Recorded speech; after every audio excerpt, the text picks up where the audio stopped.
స్నేహితులారా, ఆ రోజున నేను అనుకోలేదు నేను రాజకీయాల్లో పాల్గొంటానని. ఒక పార్టీకి నాయకుడిని అవుతాను. నేను శాసనసభలోకి అడుగుపడతాను. పార్లమెంట్ లో నేను వెళ్లి నా గళం వినిపిస్తాను. అలాంటి ఆలోచనే లేదు. ఎలాంటి నేపథ్యం లేని కుటుంబం నుంచి అతనిలాగే నేను.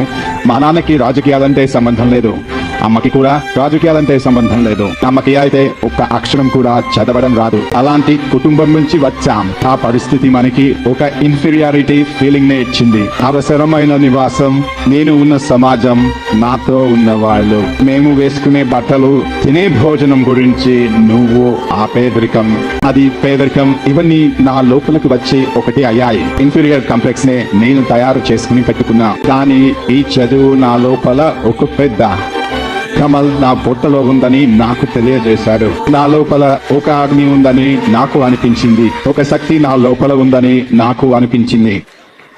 నా లోపల